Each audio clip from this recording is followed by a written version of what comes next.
आज जैसा कि आपने कहा मीनाक्षी जी, जिस व्यक्ति को हम स्टेज पर देख रहे हैं वो आज का जो युवा है उसके लिए तो बिल्कुल अपरिचित नहीं है। और अच्छाई ये है कि मैंने जब ये शब्द युवा कहा तो अभी कुछ देर पहले एक बुजुर्ग भी मिले तो उन्होंने भी कहा कि मैं तो इनको देखता हूँ। तो नीलोत्पल मणाल को किसी पहचान की आवश्यकता नहीं है। और जैसा कि हम लोग सुबह से किताबों की बातें कर रहे हैं नीलोत्पल जी, तो आपने जो किताब लिखी डार्क हॉर्स, जिससे शुरुआत होता है आपके इस साहित्यिक यात्रा का, उसमें एक लड़का है, उसमें कुछ मिथ है, एक लड़का है। और उसके अभी कुछ दिन पहले मैं आपका एक गाना भी सुन रहा था जिसमें वो है कि एक नौकरी के चक्कर में देख सिकंदर हार गया। तो वहाँ से यहाँ तक की जो यात्रा है, आप अपने यौवन को और आज के जो युवा है जो परेशान है, नौकरी के लिए परेशान है, जैसे आज से 10 साल 15 साल पहले आप जो परेशान थे, उसमें कितनी समानता देखते हैं? उस किताब को आज कितना सार्थक देखते हैं? सबसे पहले तो बहुत बहुत धन्यवाद सात्विक जी आपका और जिला प्रशासन सरायकेला खरसावां का। मैं कुछ भी बातचीत से पहले 1 मिनट इस बात के लिए ज़रूर लूँगा। यहाँ पे शुक्ला सर उपायुक्त हैं और हम और आप इस बात के गवाह हैं कि दुमका में जहाँ मेरा ज़िला है, वहाँ जब ये उपायुक्त थे सर पुष्पेश सर, तो पहली बार दुमका ने लिटरेचर फेस्टिवल देखा है ना। वरना वही हम लोग ताड़ के गाछ से ताड़ का कोआ निकाल के खा रहे थे, ठीक है ना, कौआ पर गुलेल मार रहे थे। तो हम और उसके बाद बोलते थे कि प्रेमचंद जैसा लिखा नहीं जा सकता, ठीक है। हम प्रेमचंद की कहानियों के पात्र थे, हम लिख नहीं पाते। तो दुमका का माहौल जब ये वहाँ पहुँचे तो इन्होंने दुमका में एक राजकीय पुस्तकालय था जो अंग्रेज के ज़माने का था, और एक गाड़ी 50 साल से झाड़ियों में पड़ी हुई थी उसी पुस्तकालय के पीछे, जिस पर लोग बैंक कर्मी, पुलिस कर्मी और भी जिला प्रशासन के लोग सबसे सुरक्षित जगह देख के वहीं त्याग करने जाते थे उसी गाड़ी पर। इन्होंने पहले उस राजकीय पुस्तकालय का जीर्णोद्धार कराया, उस गाड़ी को हेरिटेज का रूप दिया गया क्योंकि वो 40-45 मॉडल का कोई इंग्लैंड से लाई गई कोई गाड़ी वैन थी एक, आज वो हेरिटेज की तरह है। और दुमका के उस राजकीय पुस्तकालय में जहाँ 60 वाट का बल्ब भी नहीं जलता था, पिछले 5 साल से वहाँ पे कम से कम 24 घंटे में 16 घंटे छात्र छात्राएं पढ़ाई पढ़ रहे हैं, किताबें भरी पड़ी हैं। तो एक तरह से पूरा नक्शा बदल दिया उस शहर का और पढ़ने लिखने की प्रवृत्ति पैदा की। आज ये सरायकेला है, यहाँ एक फेस्टिवल मैं देख रहा हूँ। मैं पिछले 10 दिनों से यात्रा में हूँ, लेकिन जब मुझे फ़ोन गया कि यहाँ आना है तो मैं बिल्कुल दौड़ते हुए ही लगभग आया हूँ। मैं 3 घंटे पहले आया हूँ और यहाँ से उतर के सीधे चला जाऊँगा भोपाल। तो मैं बात ये कहना चाह रहा हूँ कि हम लोग शिकायत करते हैं अक्सर कि जिनके पास संसाधन है वो हिंदी की पठनीयता या साहित्य की पठनीयता के लिए, इसके विस्तार के लिए, इसके संवर्धन के लिए कोई प्रयास नहीं कर रहे हैं। तो रविशंकर सर इस बात के उदाहरण भी है और इस बात की जमानत भी है कि जब लोगों के पास अगर संसाधन है और अवसर है तो ऐसे लोग जो है कि वो कमाल कर रहे हैं, और ऐसे लोगों के साथ हम जैसे लोगों को खड़ा होना चाहिए, चाहे हम जहाँ भी हो, जैसे भी परिस्थिति में हो, साहित्य के लिए, संस्कृति के लिए हमें आना चाहिए। तो सबसे पहले उनका बहुत बहुत धन्यवाद। दूसरा, जो बच्चे यहाँ बैठे हैं उनके प्रति मेरी पूरी सहानुभूति। 3 स्कूल को सजा देने के बाद अब तुम लोग का नंबर था बाबू। इन लोगों के पास लिस्ट है, सवेरे से पहले सजा फलना विद्या भारती स्कूल, दूसरे बाद इस नंबर है, अब आप लोगों का नंबर है। अब 1.5 घंटा आप लोग को सजा दिया जाएगा। नहीं पढ़ने के बहाने आप लोग को निकाला गया है, यहाँ लाया गया है, फिर यहाँ फंसा दिया गया है। अब आप लोग को इस दुख को खुद एंजॉय करना है, कभी ताली पीटना है, कभी छाती पीटना है, पता नहीं चलने देना है, ठीक है। चलिए,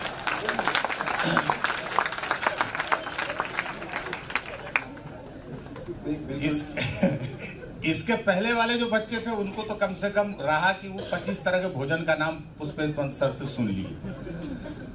तो ये तो मान लीजिए कहे कि मैं यहाँ तक खाए हुए हूँ, पराठा नहीं खा सकता है, इसलिए खाने के स्वाद पे बात कर रहे थे। मैं झारखंडी हूँ, मैं खाने के जुगाड़ पे बात कर सकता हूँ। चुनाव भी है सर, तो अगर कोई युवा मंच पर जाए तो वो रोटी की जुगाड़ पे बात करेगा, वो रोटी के स्वाद पर नहीं करेगा। इसीलिए तुम लोग के लिए तो लंबा सजा है, लेकिन मैं 30 मिनट में रिहा करूंगा। उसका दोनों तरफ गेट खुला हुआ है, जिधर से जिसको मौका लगे दौड़ के भागना। ठीक, हाँ सवाल अब आपका। सवाल बच्चों के लिए ही है जिनको आपने कहा कि सजा मिल रही है, पर इनकी सजा भी बहुत आप देखेंगे तो आकर्षक है। हर स्कूल के बच्चे को, जो भी क्लासेस हैं, सबको अलग अलग तरह की सजाएं मिल रही हैं। तो इस सजा से हम अपना सवाल आगे उठाते हैं कि जो डार्क हॉर्स है और जो आपकी कविता है कि एक नौकरी के चक्कर में, वो कितना सार्थक है इन बच्चों के लिए, वो आगे वाले जीवन के लिए कितना सार्थक? एक मैंने किताब लिखी है डार्क हॉर्स, उसका नाम है। जो काम सर ने लास्ट में किया किताब के बारे में, मैं पहले राउंड में कर लेता हूँ, हड़बड़ी में भूल जाऊँ फिर किताब का प्रचार। तो डार्क हॉर्स जो है वो सिविल एस्पिरेंट यानी कि आईएएस की तैयारी करने वाले लड़के लड़कियों की दुनिया पर लिखी गई है। ये किताब 2015 में आई थी और 2015 से पहले सिविल सर्विसेज की तैयारी करने वाले लड़के लड़कियों की जिंदगी पर पूरी कोई मुकम्मल किताब नहीं थी, जो पहले पन्ने से आखिरी पन्ने तक एक मुखर्जी नगर के घेरे में केवल पढ़ाई लिखाई और उसके तैयारी और उसके संघर्षों की बात करें। उसके बाद मैंने 15 में ही एक वीडियो बनाया था ऐसे ही मुखर्जी नगर में घूमते हुए विद्यार्थियों के बीच। उस वीडियो से पहले इंटरनेट पर मुखर्जी नगर नाम का अजूबा है ही नहीं कि ये भी कोई आइटम है। उसके बाद फिर फिल्मों की नजर गई। आज के दिन में हर 10 में से 7 युवा जो है वो आईएएस की तैयारी पर कहानियां लिख रहा है और यही आसान है क्योंकि होना मुश्किल हो गया है अब। और हिंदी में तो और भी ज्यादा है ना, हिंदी में तो और भी ज्यादा। तो वो किताब जो है उसने, ऊपर वाले की नेमत है, पाठकों का प्यार है कि उस किताब को 500 कॉपी से शुरुआत हुई थी मेरी, और उसे छापा किसने था? मैं लेखक बनना चाहता था। अब कोई छापे ना सर, अब मैं पुस्तक मेला में इधर कांख में दाबू एक कॉपी, इधर कांख में दाब के और घूमू स्टॉल स्टॉल। जिसको मैं बोलूं कि मैं लेखक बनना चाहता हूं तो बिठाए टेबल देके, फिर बोलूं मैं आईएएस की तैयारी करता हूं तो सहानुभूति से हाथ रखता था, बोलता था पहले कुछ बन जाइए, आईएएस बन जाएगा तो कोई भी छाप देगा, कहाँ जीवन बर्बाद कर रहे हैं। तो ऐसे करके मुझे किसी ने छापा नहीं। एक दिन मैंने फेसबुक में लिखा मैं अपनी किताब खुद से छाप लूंगा। मैं जिनके पास पढ़ता था, 2 शिक्षक हैं मेरे, एक रजनीश राज जिन्होंने मुझे इतिहास पढ़ाया, एक डॉक्टर विकास देवकीर्ति जिन्होंने मुझे हिंदी पढ़ाया। ये 2 शिक्षक मेरे थे। मैंने इन लोगों से कहा कि सर थोड़ा थोड़ा चंदा दे दीजिए और मैं सेल्फ पब्लिशिंग खुद से छपवा लूंगा। और मैंने फेसबुक पर यह बात डाली। एक लड़के ने मुझे मैसेज किया, उसने कहा कि आप ये किताब मुझे दे दो। मैंने कहा तुम कौन? बोला मैं पब्लिशर बनना चाहता हूँ। अरे यार ये मिल गया हमको, ये तो सुम को निसुम मिल गया। अब तो रक्त पिएंगे पाठकों का, इसी का तो कमी था। तो फिर हम लोग दोनों सर रिवोली सिनेमा के सामने मिले और वही कुल्हड़ वाली एक चाय पी और एक समोसा खाया और वही तय हुआ कि आप पब्लिशिंग हाउस का नाम क्या रखेंगे। तो हमको बोला आप लेखक को कुछ बढ़िया सलाह दो। फिर मेरी सलाह उसको पसंद नहीं आई, उसने कहा इतना भी बढ़िया नाम नहीं दे पाए हो, पता नहीं। फिर एक पब्लिशिंग हाउस का उसने नाम रखा, अपने वेतन के पैसे से आईएसबीएन नंबर लिया और 500 किताब मेरी छपी। और उस 500 किताब से यात्रा शुरू हुई। दिल्ली के डीयू के एक गेस्ट हाउस में एक हॉल लेके हमने वो इनॉग्रेशन विमोचन किया। 500 किताब मेरे पहले दिन बिक गई। उसका कारण था, उसका नहीं, इसमें ताली नहीं बजाना है, वो सब कभी समझ लेंगे, बात सुनना है। मैं एक महत्वपूर्ण बात इसलिए कह रहा हूँ कि आप अगर कुछ भी हिंदी में लिखना चाहते हैं, हिंदी में कभी भी पैसे की बात नहीं की जाती है। हिंदी लिखने में आपको कभी नहीं कोई बोलेगा कि हिंदी में लिखना करियर है। अंग्रेजी के लोग अपना करियर छोड़ के हिंदी में लिखने, अंग्रेजी में लिखने आए। कोई इंजीनियर आ रहा है, कोई डॉक्टर आ रहा है, वो कहता है कि अंग्रेजी में लिखना मेरा जीवन यापन है, मेरी आजीविका है, इसमें सम्मान है, प्रतिष्ठा है, नाम है, पैसा है, यश है। हिंदी में क्या कहा जाता है? ये सब कमा लो, उसके बाद किताब लिखना। फुर्सत के दिन में जब खैनी खा के थक जाओ तब किताब लिखना। इसलिए मैं बात कह रहा हूं। तो मैंने तय किया कि मैं लेखक बनूंगा। तो मैंने आंदोलन किया था यूपीएससी के खिलाफ, सी सेट का आंदोलन। इस सिलेबस के खिलाफ मैं 9 दिन तक अनशन पर बैठा था। उस दौरान मुझे लगा कि मैंने जितना भी पढ़ा लिखा है इसका मैं सदुपयोग कहाँ करूंगा, क्योंकि डीपी अग्रवाल नाम के एक सज्जन थे जिन्होंने हिंदी पट्टी को उजाड़ बना दिया। यानी पानीपत का मैदान लगता था कि यहाँ सरकटी लाशें गिरी हुई हैं हिंदी मीडियम के। लगा कि अब सिलेक्शन नहीं होगा। तो वहां से मैंने सोचा कि मैं क्या करूं। ये जो लड़के लड़कियां हजारों लोग मुखर्जी नगर में भाषण दे रहा हूं, तालियां बजा रहे हैं, मुझे इसका दर्द लिखना चाहिए। और तब मैंने 9 दिनों में वो किताब लिखी थी। और मैंने तय किया था कि मुझे लेखक ही बनना है अब, क्योंकि इसके पहले मैं सन 2000 ईस्वी में मनोज तिवारी और छैला बिहारी को सुन के भोजपुरी का गायक बनना चाहता था। क्योंकि हमारे यहाँ बैद्यनाथ धाम में सर देवघर में बाबा के भजन बजते हैं, और हिंदुस्तान का कोई भी भोजपुरी का गायक हो वो कितना हिट होगा उसकी गारंटी देवघर और बासुकीनाथ में पूरी होती थी कि वो सावन में कितना बिकता है। अब मैं वहीं का था, मैं तो सोचूं मैं तो लाठी लेके बेच लूंगा, तो मुझे हिट होना चाहिए, तो मैं गायक बनने चला। और मैंने अपने पापा से सन 2000 ईस्वी में 1 लाख रुपए लिए।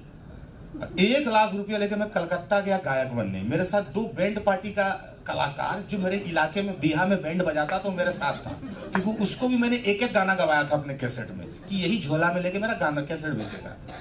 और जब मैं निकला तो सबने कहा कि हावड़ा के पॉकेट मार का कोई जवाब नहीं है, वो कहीं से भी पैसा निकाल लेता है।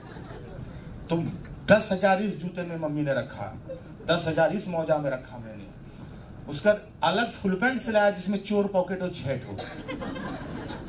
उन दोनों पर मैं भरोसा नहीं कर सकता था, कहीं इसको दे दिए तो यही लेकर रात को निकल जा, मैं हीरा ट्रेवल्स पर बैठा रह जाऊं। और मैंने एक कैसेट निकाला, वो कैसेट ऐसा पिटा, फिर पिता ने पीटा, और जो है कि वो चला नहीं। तो मुझे ये मैंने कसम खाया था कि किताब मैं लेखक बनूंगा अपने बल पे। तो मैंने उसी पब्लिशर को, उसने अपने पैसे से मेरी किताब छापी। 500 किताब, चूंकि मैं आंदोलन करके आया था, तो मुखर्जी नगर में एक सहानुभूति थी मेरे लिए कि भूखा बैठा था बेचारा, लाठी खाया है बेचारा, ले लो 138 रुपया किताब, कोई बात नहीं है। 500 किताब बिकी, और वहां से यात्रा शुरू होकर आज वो किताब 1 मिलियन कॉपी सोल्ड आउट है।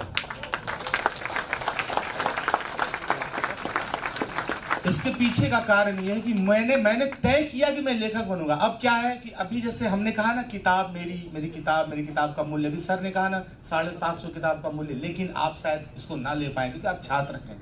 इन्होंने बात की मूल्य पे, ये चिंता मूल्य और किताब बेचने की नहीं है, चिंता इस बात की है कि पठनीयता कैसे बढ़े। जब मैं कहता हूं कि हमारी किताब बिकनी चाहिए, तो हिंदी के इत्मीनान में बैठे लोग जो उसी क्वालिटी में जो है कि कनॉट प्लेस में जाके 560 रुपए का छोला भटूरा खा चुके हैं, वो बोलेंगे पूंजीवाद, बाजारवाद, ये। भाई रामचरितमानस को भी आपके डेस्क तक पहुंचने के लिए एक दुकान की जरूरत है, गीता प्रेस की जरूरत है, तब जाके मानस आपके घर में पहुंचता है। आप मूल्य देके रामचरितमानस और रामायण खरीदते हैं, आप कुरान के भी पैसे चुका के तब खरीद के लाते हैं अपने यहाँ, बाइबल भी खरीद के ला रहे हैं। लेकिन हम जब कहते हैं कि हिंदी या आदिवासी साहित्य की बात, जब अभी आप जोबा दीदी भी कर रही थी, जब वहाँ यहाँ पर कैसे पहुंचेगी किताबें, जब आप हिंदी में ये स्थिति है कि आप लिखने और किताब बिकने को पूंजीवाद से जोड़ देते हैं। इतना छोटा अगर पूंजीवाद का अवधारणा होता तो हम 3 लाख लगा के कोचिंग करने जाते यही पढ़ने के लिए।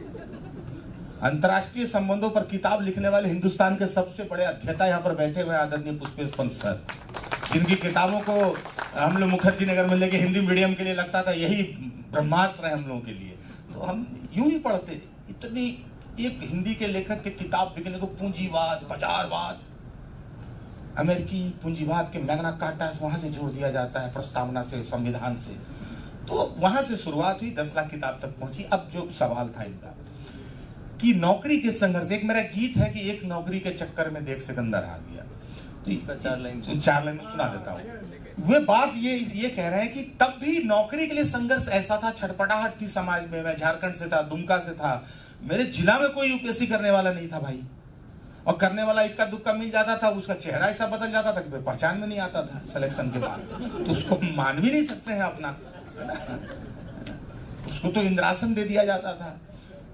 आम आदमी की तरह दिखता भी नहीं था, दांत काटो तो खून का रंग दूसरा निकल रहा है, दांत गिनो तो 4 दांत ज्यादा निकलता है।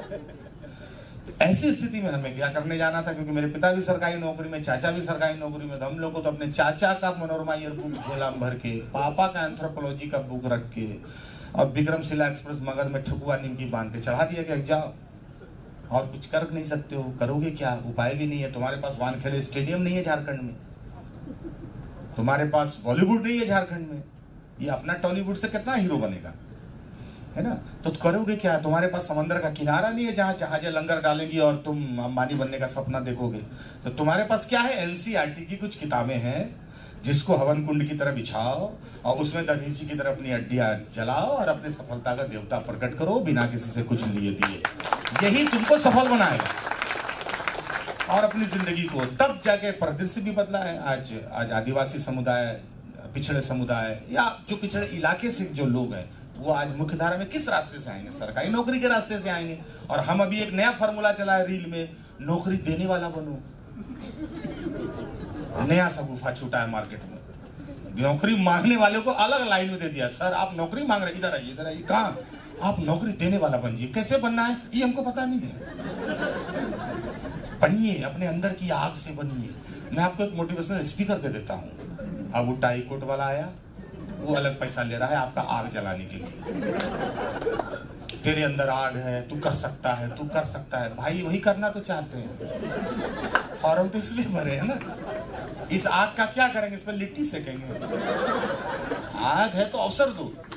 तो डार्क हॉर्स उसी अवसर की बात कर रहा था, उस नौकरी की छटपटाहट की। हिंदी पट्टी के लड़के और लड़कियां, गांव देहात के लड़के लड़कियां दिल्ली में जाके जहां सांस्कृतिक बदलाव भी झेल रहे हैं, जहां सिनेमा देखना है बड़े पर्दे पर, मोमोज खाना है ना, दोस्तों के साथ घूमना है, इंडिया गेट में जामुन झड़ाना है ना, दोस्तों के साथ बैठ के। वहां पर कैसा संघर्ष कर रहा था, वहां से शुरुआत हुई। और नौकरी सबकी जरूरत है, सरकारी नौकरी निश्चित रूप से वही आपकी सामाजिक हैसियत को बदलता है। आर्थिक हैसियत को तो पकौड़ा बेचना भी बदल सकता है, लेकिन आपकी सामाजिक हैसियत को हिंदुस्तान में सरकारी नौकरी बदलेगी। हिंदुस्तान में कलेक्टरों से जात नहीं पूछी जाती। तो नौकरी हमारी जरूरत है, खास करके झारखंड जैसे प्रदेश की, जहां पर आप हर जगह पर भेदभाव देखते हैं, वहां जरूरत है हमारी। तो वहां से चल के मैं, जब मेरी पत्नी फिर नौकरी में आ गई संयोग से सर, वो भी पुलिस की नौकरी में, वो एडिशनल एसपी है मध्य प्रदेश में, तब मुझे लगा यार ये खराब चीज है यार। मैं खाने के टेबल पर बैठा रहूं, शाम को आती है डाइनिंग टेबल पर रख देती है पिस्टल। अब सिंधी हलवा सर बारूद जैसा गमकता है। उसके बाद 2 हत्या का बात सुनावेगी, 2 मर्डर का सुनावेगी, और उसके बाद मेरे कपार पर सारा केस डील करेगी और बताएगी कि तुम्हारे चलते भी हमको समझ में नहीं आता नौकरी कैसे करें, तुमको क्या है लिखना है। उसके बाद मुझे लगने लगा यार ये बहुत परेशान रहती है, इसका तो पहले वाला जीवन ही नहीं रहा, अब तो ये अजीब सा हरकत करती है। ये तो बढ़िया, इसमें गोली भी तो नहीं है क्या पिस्टल में, पता नहीं क्या करती। तो मैंने उसको भी समझाया कि इसको तुम जमा कर दो, तुम्हें पिस्टल उस्टल जरूरत नहीं है। अच्छे पदों पर रहने वाले लोगों का मुंह से काम हो जाता है, गोली रख लो, इसको घर मत ला दो। मतलब ये चलेगा तो नहीं हमसे, लेकिन इसके पीछे से मार के हम कभी कपाल फोड़ लेंगे अपना। तो ये था हालत। तब मैंने वो गीत लिखा अपनी पत्नी के दुख को देख के, वो गीत मैं आपको सुनाता हूँ तब आपको, कि एक समय नौकरी तो जरूरत है, लेकिन जो नौकरी करने वाले लोग हैं उनकी भी अलग त्रासदी है। वो क्या है?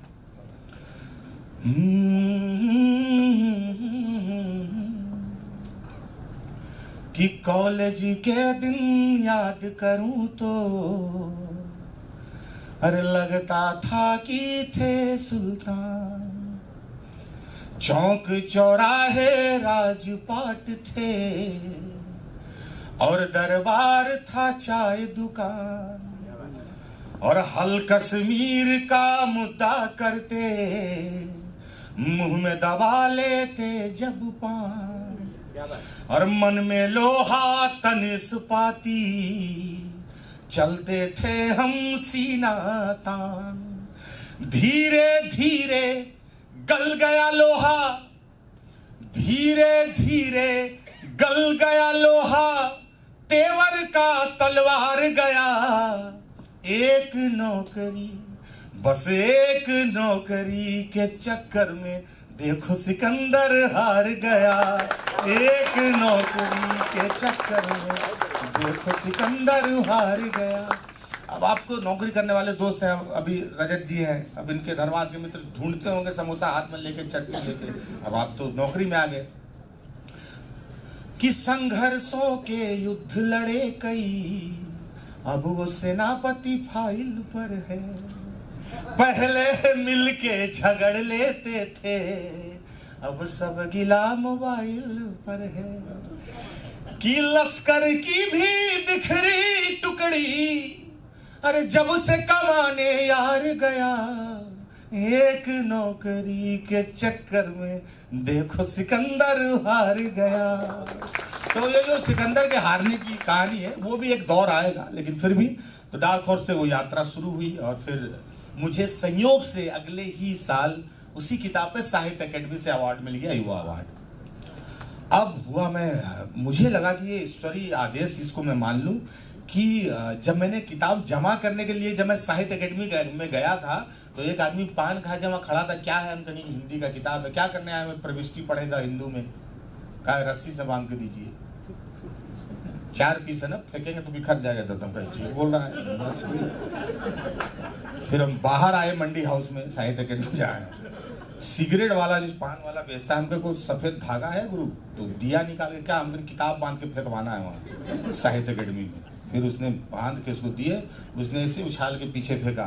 तो मैंने कहा कि इस पर क्या अवार्ड मिलना है। लेकिन मैं एक बात अपने अनुभव से बताता हूँ, मैं बिल्कुल नया आदमी, जिसे हिंदी की दुनिया में कोई नहीं जानता था सिवाय विद्यार्थियों के।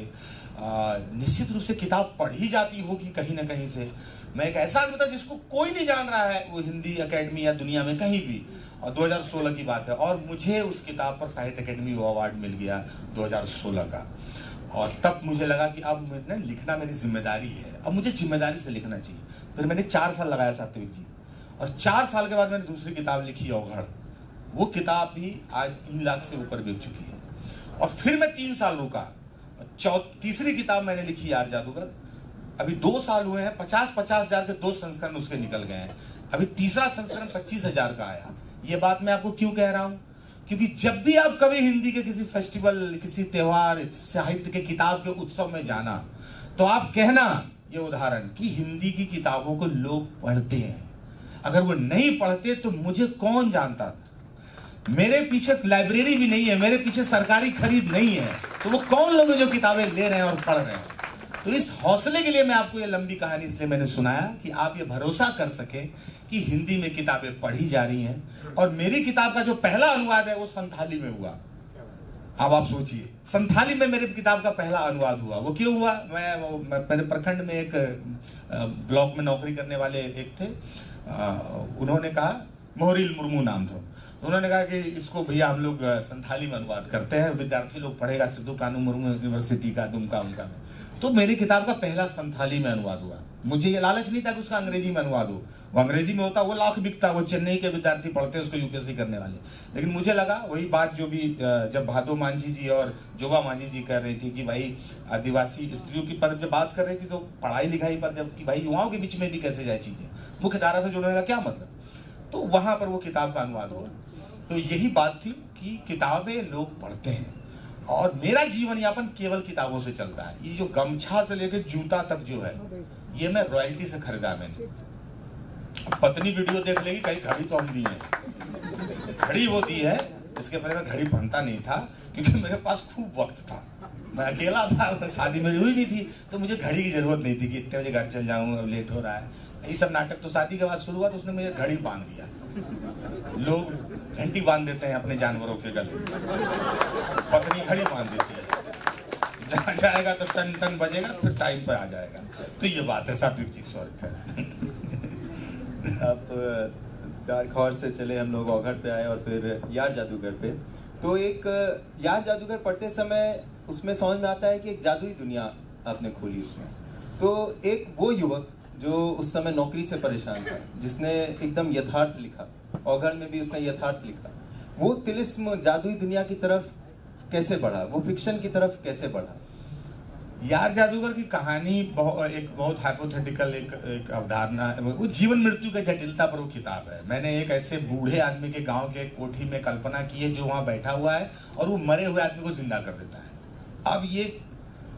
अब सोचिए कि झारखंड के एक गांव में ऐसी घटना हो रही है कि वहां एक ऐसा बुजुर्ग है जो मरे हुए आदमी को जिंदा कर देता है। वहां से वो कहानी शुरू होती है। तो उसमें मैंने पूरी कहानी में मैंने मृत्यु के प्रति भय निकालने का प्रयास किया। कोरोना का दौर था बॉस, रोज सुबह उठ के मरने से डर लगता था, तो मैं खुद को कन्विंस करना चाहता था कि मृत्यु तो आना ही है, ये सबको हम सब जानते हैं, फिर भी जान कहां पाते हैं। इस बात को मैं खुद को कन्विंस करने के लिए मैंने गांव के पात्रों को उठा के, और उसमें थोड़ा सा मैंने उपनिषद पढ़ा, उसमें मैंने छांदोग्य उपनिषद पढ़ा, भाई आत्मा का कुछ थ्योरी क्या है, ये क्या है। गीता मैंने जिंदगी में मैं हरदम जाता था पंडाल में लेके आता था, लेकिन कुछ समझ में आता नहीं था, है ना। और इस्कॉन वाले भी हाथ में थमा देते हैं, लेकिन आज तक वो जो है कि वो चूंकि धार्मिक पुस्तक इसलिए उसमें दाल मोट कोई नहीं दे रहा है इस देश में, नहीं तो मुल्क में वो भी मिल सकता था, है ना। तो मैंने, लेकिन फिर मैंने जब वो किताब में लिखने लगा, तो अब चूंकि हम लोग वर्ल्ड हिस्ट्री पढ़ के आए थे वहाँ, फिलोसफी थोड़ा यूपीएससी तैयार, अब कांट को पढ़ के आए, हीगल को पढ़ के आए, नास्तिकतावादी पढ़ रहे हैं कि भाई शोपेनहायर को पढ़ रहे हैं, नीत्शे को पढ़ रहे हैं, है ना। तो वो सब पढ़ के आए थे, तब जब गीता पढ़ने लगे तो लगा यार हीगल कांट तो सब बड़ा सस्ते में सब भेंट लेगा गीता में, तो वो सब पढ़ा। वो पढ़ने के बाद गांव के पात्रों की, मेरा जैसे पात्र फूलचंद पासी है, राम लखन यादव है ना, पतरू मांझी है, वो सब जो कैरेक्टर गांव के हैं, जो अलग अलग गांव के, वहां पर चल रहा है जीवन और मृत्यु के लिए एक तरह का संघर्ष। और अंत में मैं कन्विंस करना चाहता हूं कि भाई जीवन क्या है, जैसे 9 दिन का नवरात्र है, उत्सव की तरह मनाओ, 10वें दिन झूमते हुए फिर विसर्जन करो मूर्ति का, वही है शरीर। आपने जो जीवन जिया है आप झूम के जी रहे हैं, और 10वें दिन अबीर गुलाल खेलते हुए, संग बजाते हुए आप फिर ये मूर्ति पानी में भसा के चले आते हैं। उसको मैंने यमराज और उसके बेटे के संवाद के रूप में ढालने की कोशिश की है, और उसमें मैंने ये बताया भाई ईश्वर उतना एब्सोल्यूट नहीं है जितना हम समझते हैं। ईश्वर और मनुष्य दोनों प्रकृति की 2 ध्वनियां हैं, और प्रकृति सर्वश्रेष्ठ है। और हम कहते हैं ना कि अगर हम दुनिया में भगवान है तो फलना का गड़बड़ क्यों हो रहा है, फलना का ठीक क्यों हो रहा है, सबका एक जैसा क्यों नहीं रहता है। तो हर एक ट्रांसफार्मर गांव में होता है, लेकिन एक घर का वोल्टेज बढ़िया रहता है, एक घर का वोल्टेज खराब रहता है, कारण अर्थिंग कमजोर। जबकि ट्रांसफार्मर सबका एक है, जिसके यहाँ बढ़िया अर्थिंग है, तांबा का तार है, नमक देता है, हर 2 महीना पर नमक डालता है। अब तो डालना महंगा हो गया, पता नमक को पहले दुकान के बाहर फेंका रहता था, तो उसका यहाँ वोल्टेज बढ़िया है। जिसका तार लूज कर रहा है, हल्के से लगा हुआ है, उसके यहाँ वोल्टेज कम है। तो ईश्वर तो एक ही है, लेकिन आपका ईश्वर उतना ही बड़ा जितना आपका रेंज। आपके क्षमता से बड़ा आपका ईश्वर नहीं हो सकता है। आप बैद्यनाथ धाम में हम लोग जाते हैं, जौहर थान में आप जाते हैं, एक लड़का रेलवे का बोलता है बाबा हमको रेलवे का गैंगमैन बना दो, ठीक उसके बगल में रजत जैसा लड़के आके बोलते हैं हमको आईएएस बना दो, और एक कुर्ता पजामा वाला बोलता है हमको मंत्री बना दो। अगर भगवान सबको कुछ से कुछ बना देता तो रजत जी को सांसद बनवा देते धनबाद में, और पुष्पेश सर बोले हमको राष्ट्रपति तुरंत बनाओ, हम भी उपराष्ट्रपति के लिए अप्लाई करें। नहीं, वो चूंकि तैयारी कर रहे हैं, अपने भगवान बोले भाई हम कैसे हो जाएंगे, हम विद्यार्थी आदमी है। यानी कि आप अपनी क्षमता से ईश्वर से क्या लेना है और ईश्वर को क्या देना है, वो आपके रेंज से तय हो रहा है। कभी आप मुखिया को राष्ट्रपति बनने का गश्ती करते देखिए हो कि 5 पटरू चढ़े वो हमारा राष्ट्रपति बनाए दिए बाबा, सुने हैं, बोलते नहीं। तो इस तरह से वो किताब है, और वो इसलिए भी लिखा क्योंकि युवाओं के बारे में एक और तरह की भ्रांति है कि युवा जो है कि रॉक एंड रोल, कुछ नहीं सोच रहा है, कुछ नहीं समझता है। वो स्क्रीन पर उंगलियां घस घस के, तर्जनी जो है कानी उंगली जितना हो गया है, घस घस के रील देख देख के। लेकिन ऐसा नहीं है, हम थोड़े से युवाओं को लेकर एक परसेप्शन बना लेते हैं। आप ही लोग जो अभी धीरे धीरे सजा भोगने आए थे, हो सकता है आपको धीरे धीरे अच्छा लगने लगा होगा, है ना। लग रहा है, ताली बजा के बताइए। तो ये कहानी है। तो और सात्विक जी, हाँ जी, तो यथार्थ से आपने कहानी शुरू की, और फिर आपने बच्चों पे रील पे आप आके इसको समाप्त किया। और रील पर आपने बच्चों को, और इस दौर के बच्चों को आपने उनको बहुत बुरा भला भी कहा है। इंटरनेट पे जो जिन बच्चों से आपने अभी ताली बजवाई है, उन्हीं बच्चों को उस रील में आपने बहुत कंपेयर किया है, और उस किसी दौर से कंपेयर किया है। तो उसकी कुछ पंक्तियां। मेरा एक गीत बहुत वायरल है इंटरनेट पर, रील बनाने वाले लड़के। तो मुझे लोग ये बोलते हैं कि तुम रील बनाने वालों की आलोचना कर रहे हो। मैं ऐसा नहीं कर रहा हूँ, मैं ये बता रहा हूँ कि हमारे पहले की पीढ़ी के जो लोग हैं, उन्होंने भी अपना जो सुख जिया है उससे वंचित हैं। हम चौपाल से वंचित हैं, अपने दोस्तों के साथ गप बतकही बतकुचन से वंचित हैं। अगर हमें आज पुष्पेंद्र सर जैसे लोगों की सोहबत ना मिले, तो हम किताबों से उतनी चीजें नहीं सीख सकते जितनी सोहबत से सीख सकते हैं, जितनी संगत से सीख सकते हैं। और उसको बहुत व्यवहारिक ढंग से तो कतई नहीं सीख सकते हैं किताबों में। नहीं तो स्कूलों में प्रयोगशालाएं क्यों बनाई जाती, एक किताब और लिख दी जाती, प्रयोगशाला की क्या जरूरत थी। तो वो संगत खत्म हो गया, धैर्य खत्म हो गया। 2 मिनट्स नूडल्स, अभी विमान की बात कर रहे थे सर, उसमें आके बहुत एक विनम्र महिला आके कहती है कि जो मैंने मैगी में पानी डाला है उसको 3 मिनट के बाद खोलना। आदमी को धैर्य नहीं है, 40 सेकंड के बाद उंगली घुसा के देखता है। आप चेक करके देखिएगा, 40 सेकंड में 3 बार देखता है उंगली डाल के, गला कि नहीं गल गया कि नहीं गल गया। धैर्य नहीं है, 30 सेकंड मैगी गलाने का धैर्य नहीं है, उसने 3 मिनट का तो मात्र खुद टाइम दिया है। ऐसे दौर में हमारे पास वैचारिकी कहाँ से आएगी? हम किस बात पर ठहर के सोचते हैं? फेसबुक पर कोई घटना घटी, हमने तुरंत रिएक्शन नहीं दिया तो हमें लगता है आज देश दिशा विहीन ना हो जाए। मैं यहाँ कोहड़ा कोड़ रहा हूँ, देश दूसरे दिशा में न चल जाए। मैंने कुछ कहा नहीं है इस विषय पर। शाम तक अगर आपने कुछ नहीं कहा तो आपको तब शाम को पता चलता है कि आपका कहना आपके लिए भी घातक था। आपने नहीं कहा, आपने यही साल सबसे अच्छा काम किया कि आप किसी विषय पर आपने कुछ नहीं कहा, आपके फालतू के कहने का कोई मतलब नहीं था। तो हमारे पास धैर्य नहीं। तो वहां से मैंने उन विद्यार्थियों को कहा कि भाई रील बनाने वाले, हमारे से पहले के जो लोग थे, पहले देश वीरांगना पैदा करता था, अब रीलांगना पैदा कर रहा है। पहले झांसी की रानी का फोटो दिखा के तलवार दिखाते थे हम लोग, अब ओप्पो ऐसे घुमाता है लड़का लड़की लोग, और मुंह को ऐसे बनाता है। जब भगवान जैसा बना के दिया उसमें एक्स्ट्रा काहे बनाना है? मुंह जैसा दिए हैं उसमें आप फिर कुछ अपना ऐड करते हैं, है ना। तो खैर, तो वहां से गीत है छोटा सा, वो आपको सुनाता हूं कि एक पीढ़ी इंस्टाग्राम की, एक पीढ़ी सेवाग्राम की। सेवा और सेवाग्राम वाले सबसे ज्यादा इंस्टाग्राम पर सक्रिय हैं। इनका हरा बत्ती 1:30 बजे रात के बाद जलता है, जब पोता सो जाए, नाती सो जाए। और सोशल मीडिया पे एंजल प्रिया का जन्म इन्हीं लोगों ने किया है ना। तो उन लोगों तो वहां से एक गीत सुना कि हमारा दौर, हमारे पहले हमारे सीनियर्स का दौर क्या था और आज का दौर क्या है, हम कौन थे। हम लोग में से कोई ऐसा लड़का लड़की नहीं था सात्विक जी हम लोग के दौर में, जब हम लोग स्कूल जाते थे और रास्ते में कोई ईंट का टुकड़ा मिला तो हम लोग दीवार पे दिल बना देते थे। तब हमको पता भी नहीं था दिल का आकार कैसा होता है, लेकिन हम दिल बना देते थे।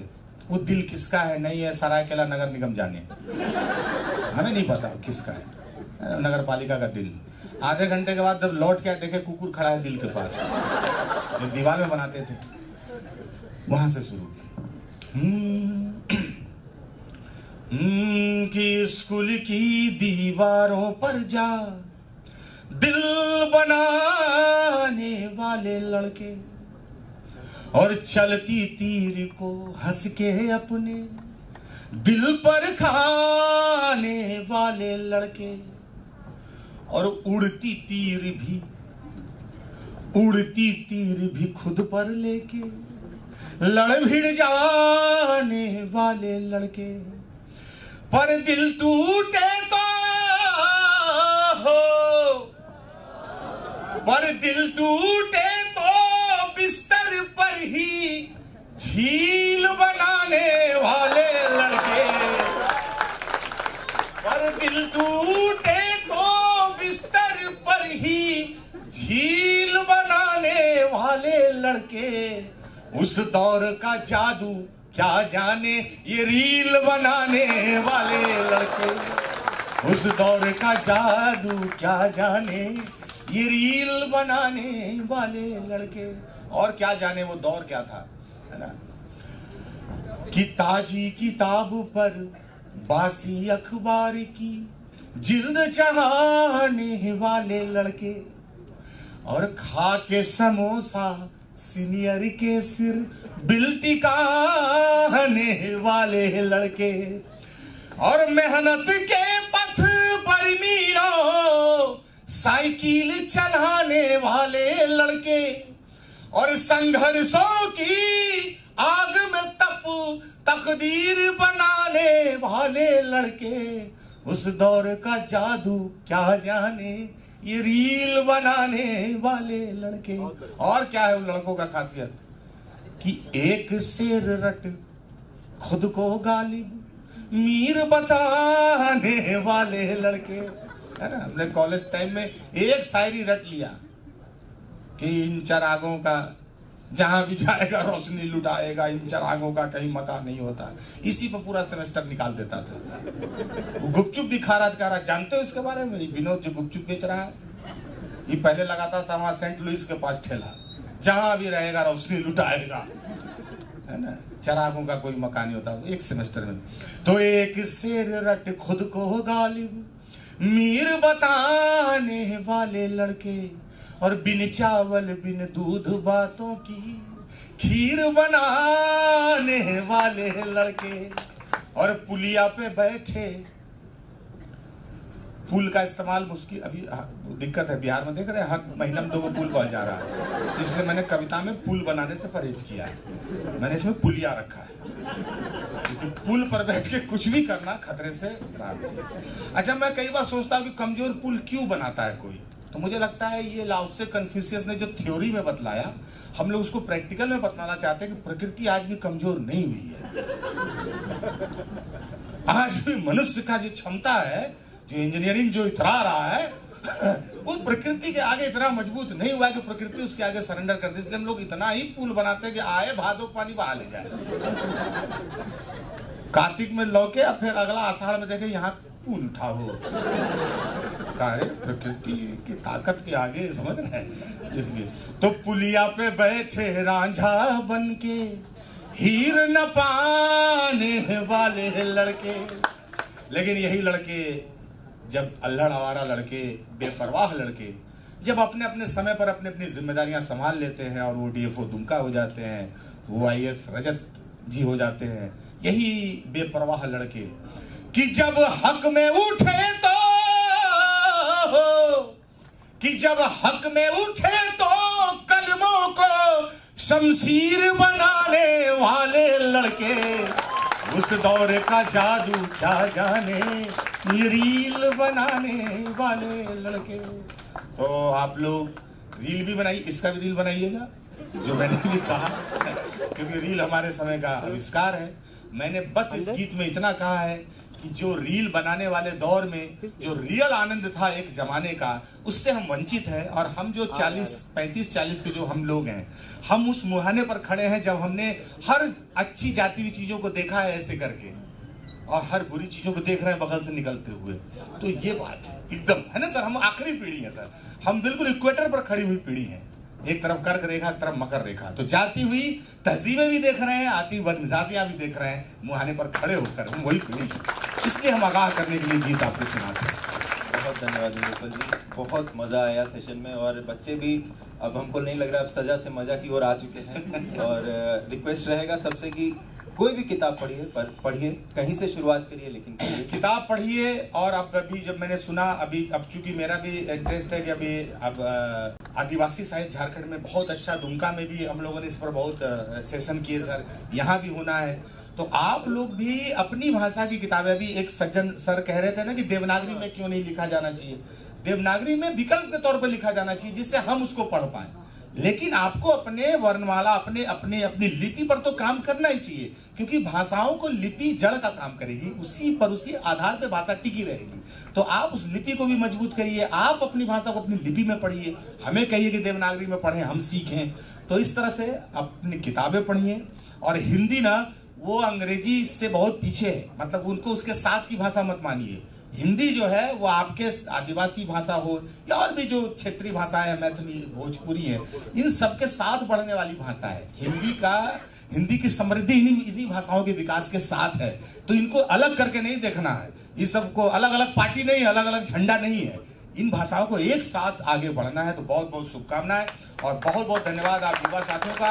और मेरे साथ, और मैं विशेष आभार पुष्पेश सर का करना चाहूँगा कि सर इस सेशन में बैठे रहे, और ये मेरे लिए बड़ी बात है कि सर आपने सामने सर बिठाया। तो बहुत बहुत धन्यवाद, बहुत बहुत आभार सात्विक जी आपका, बहुत बहुत जिंदाबाद।